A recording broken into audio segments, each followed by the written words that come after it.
मनुष्यर जन्मटा 84 लक्ष जोनि भ्रमण करे 84 लक्ष जोनि भ्रमण करे जोनि कहछि रे अरे ना जोनि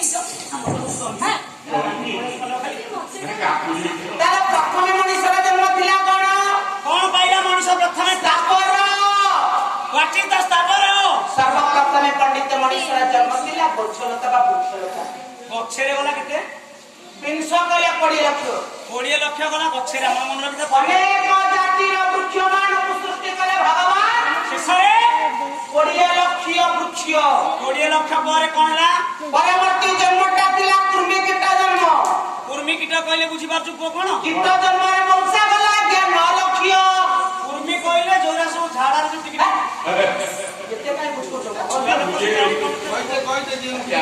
जोरा झाड़ा रे पोको पड़ो कीट जन्म रे गला 9 लक्ष ये ना 20 ये ना 29 लक्ष तापरे परवर्ती जलद कहले जलचर प्राणी परवर्ती जन्मटा माने बेंग मंडा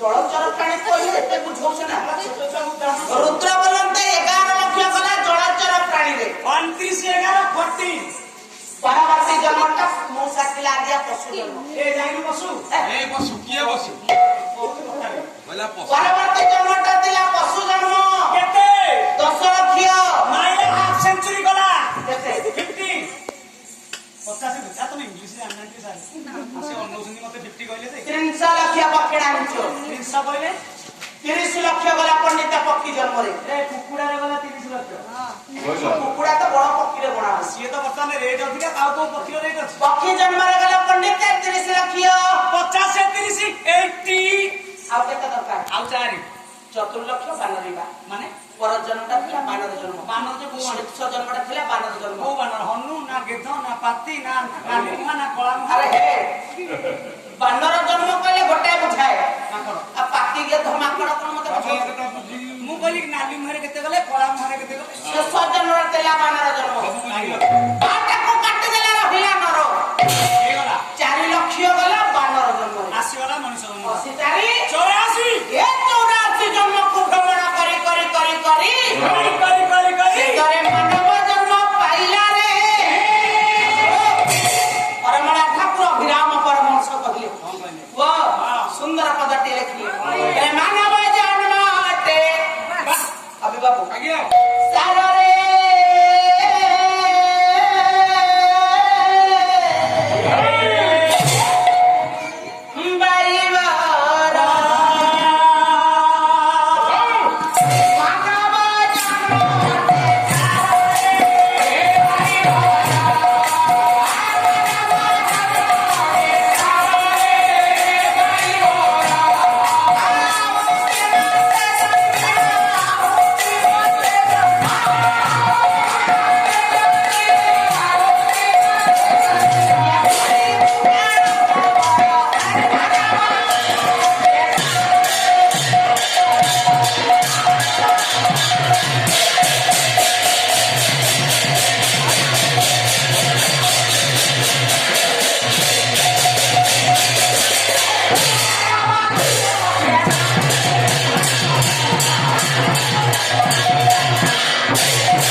मानव जन्म अटे स्थान आ मिठा कोन काम करू बाबू मनामती रसगोल्ला चुपड़ी खा हां सिरा सह गिलिच नाम अरे पैसा दे के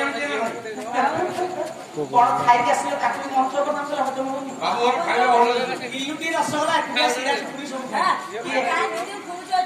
चिहरा जो देखि कोन अच्छा इति मानव जन्मटा काई सार होला केते जन्म खाउ खाउ मानव पक्षी माने पाइले 30 लक्ष कुकुडा रे 30 लक्ष पशु पाइले 10 लक्ष जलचर प्राणी पाइले 11 लक्ष संतोष कुर्मी कीटरे 9 लक्ष अनेक वृक्ष सृष्टि हेले मध्य श्रेष्ठ वृक्षरे जणे हेले कोना सेले बिछुआ सेले श्रेष्ठ आपण मानता गत वृक्ष बोला बिछुआ कौन कोई पारंती एटा ढेंकानाल भाई वृक्षन कवितरे श्रेष्ठ हले वृक्ष ना गत वृक्ष गत वृक्ष होला तापरे पक्षी मान कवितरे जणे हेले श्रेष्ठ सेला कुकुडा पक्षीराज गरुड़ अरे संतोष देखा गरुड़ कुकुडा अंडा कीट मान मध्य जणे हेले श्रेष्ठ कीट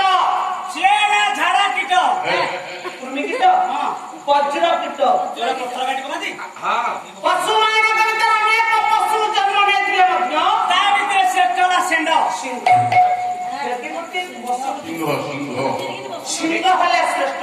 ଏ କୋଉଠୁ ଆଇଛି ପୁଅ, ସମସ୍ତଙ୍କ ଭିତରେ ଜଣେ ଜଣେ ଜଣେ ଜଣେ ଶ୍ରେଷ୍ଠ ହେଲା ବେଳେ ବେଳେ ବେଳେ ଇଏ ମନୁଷ୍ୟ ଜନ୍ମଟାକୁ ଶ୍ରେଷ୍ଠ କଲେ କାହିଁକି କଲେ? ଆଜ୍ଞା ଏତେ ଗୁଡିଏ ଜୀବ 56 କୋଟି ଜୀବକୁ ସୃଷ୍ଟି କଲା ପରେ ମନୁଷ୍ୟଟାକୁ କାହିଁକି ଶ୍ରେଷ୍ଠ କଲେ? ମନୁଷ୍ୟ ଜନ୍ମଟା ଦୁର୍ଲଭ ହେଲା। କାହିଁକି ଦୁର୍ଲଭ? ଇଏ ତିନିଟା ଜିନିଷ ଭଗବାନ ବାଣ୍ଟି ଦେଲେ ବୁଦ୍ଧିଟା ପଶୁ ପକ୍ଷୀ ଆଉ ମାନବ ଭିତରେ। କିନ୍ତୁ ତିନିଟା ଜିନିଷ ମଣିଷ ତିନିଟା ଜିନିଷ କଣ? ଗୋଟା ହେଲା ହୁସ୍କି, ଗୋଟା ହେଲା ରମ, ଗୋଟେ ହେଲା ବ୍ରାଣ୍ଡି। ଖାଇ ଏଇଠି ଆଉ ମତେ କହିଲୁ ରେ ମନକୁ ବୋଲା ଯିଏ ଯାହା ପାଉଛ ପିଅ। ପହର ଦିନ ପିଇକି ଚଣ୍ଡି ଖୋଲ ପୋଲ ତଳେ ପଡିଥିଲା ଟେକିକି ନେଇକି ଗଲି। ଆରେ ମୋ ମୁହଁରେ କୁକୁର ମୁତି ଦେଇଥିଲା ରେ ଭାଇ, ମୁଁ କହନି ମୋ ବନ୍ଧ ଥିଲା। ସିଙ୍ଗଡା ତିନିଟା ପାଲା ଜିନିଷ କଣ? ଶ୍ରୀମଦ ଭାଗବତ ଭକ୍ତ ଅତିବଡ ଜଗନ୍ନାଥ ଦାସ ଆଜ୍ଞା ଆଜ୍ଞା ଅବି ବାବୁ ଆଜ୍ଞା କଲେ ବୁଦ୍ଧି ବିବେକ ଜ୍ଞାନ ବଳେ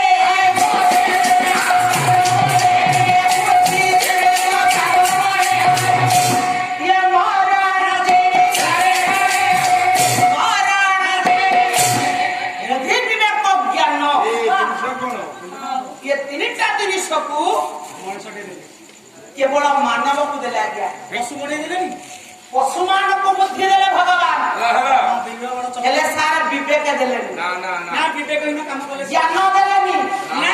ମଣିଷ ମାନେ ଆସିଲ କେବଳ ବୁଦ୍ଧି ଦେଲେ ପଶୁକୁ ଭାରି ବୁଦ୍ଧିଆ। ଭାରି ଖୋଜିଆ। ଏ, ଦେଖିକି ତମ ବିଲ ତରାଟି ଖାଇବ। ବିଲୁଆ ବଡ ଚତୁର କହିଲେ ବଡ ମୁଦ୍ର। କୋଉଥିରେ ପଢିଥିଲ? ଛପିଳ ମଧୁବର୍ଣ୍ଣବୋଧ। ଛପିଳ ମଧୁବର୍ଣ୍ଣବୋଧ ବଡ ବିଲେଇ ଅଛି ଆଜ୍ଞା ମନକୁ ବୋଧ କଲା ଭଳି ପଦ ଛପିଳ ମଧୁବର୍ଣ୍ଣବୋଧ ବହି ଭିତରେ ଅଛି। ମୋ ପିଲାମାନେ ସମସ୍ତେ ବର୍ତ୍ତମାନ ଇଂଲିଶ ମିଡିୟମରେ ପାଠ ପଢିବେ। ବର୍ଣ୍ଣବୋଧ ବହି ଦେଖିଲ? ପୁଅ ବର୍ଣ୍ଣବୋଧ ବହି ପଢୁଛି ଗଲା, ସେଇଠି ପଢ। ସତେও ନା ବିଲେଇ ଚିହ୍ନ। ବର୍ଣ୍ଣବୋଧ ବହି ପଢିଛୁ? ଆରେ ହଁ। ଆରେ ବର୍ଣ୍ଣବୋଧ ପଢୁନୁ? ହଁ, କଣ ବହି ଉପରେ ଅଛି ଦେଖିଲ? ବହି ଉପରେ କୋଉ ଚିତ୍ର ଅଛି?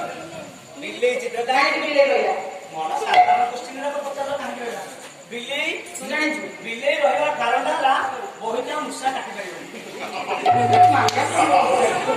ବିଲେଇ ବହି ବନାতে ରହିଲେ ମୂଷା ପଶି କାଟିବ।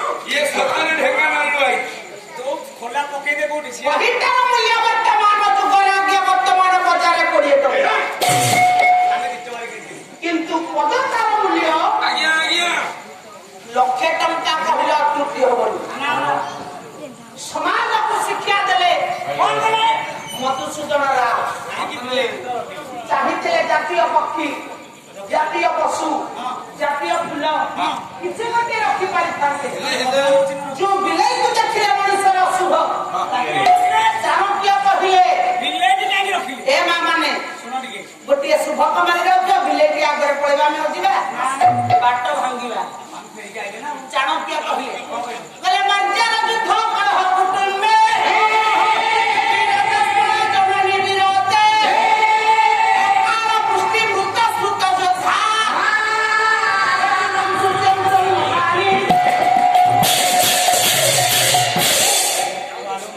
ମାର୍ଜାର ଯୁଦ୍ଧ କଳହ କୁଟୁମ୍ବେ।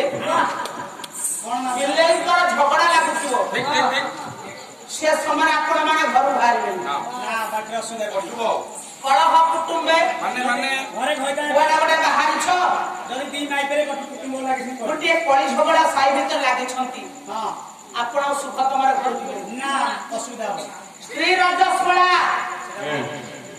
ମାସକରେ ଥରେ ନାରୀ ରଜସ୍ୱଳା ହୁଏ। ଆସିବ ଧର୍ମ। ଆଚ୍ଛା, ଇଏ ଗୋଟିଏ ନାରୀର ଧର୍ମ। ଇଏ ନାରୀର ଧର୍ମ ଆଜ୍ଞା। ମାସକରେ ଥରେ ଗୋଟିଏ ନାରୀ ଋତୁମତୀ ହେଲା ବେଳେ ଘରୁ କୁଆଡେ ଯିବେ? ସେଇ ପୁରାଣ କହିଛନ୍ତି ବର୍ଷକରେ ଥରେ ଜଣେ ନାରୀ ଋତୁମତୀ ହୁଏ।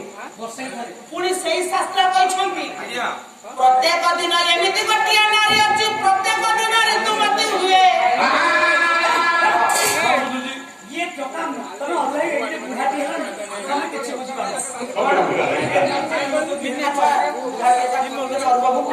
ପାଲା ଲାଗେ ସେ ବସ ପାଟି ଲୋକାଇ ଟୋକା ବାଡ଼େଇ ମୁଁ ବୁଝିପାରିବି। ଆରେ ଆମେ ଜାଣିଛେ ମାସେ ସେଇଟା ବୁଢା ଆରେ ଲୋକାଇ ଟୋକା ମାସେକେ ଗୋଟିଏ ନାରୀ ଋତୁମତୀ ହୁଏ ଡେଲି ଗୋଟିଏ ନାରୀ ଋତୁମତୀ ହବ ପ୍ରତ୍ୟେକ ଦିନ ବର୍ଷେକେ ଗୋଟିଏ ନାରୀ ଋତୁମତୀ ଏ ମା କାଟି କରନ୍ତୁ ହଁ ବର୍ଷେକେ ଗୋଟିଏ ନାରୀ ବର୍ଷକରେ ନାରୀଟେ ବସୁମତୀ ସ୍ନାନ ହୁଏ ରଜ ପର ଦିନ ମା ବସୁମତୀ ରଜସ୍ୱଳା ହୁଏ।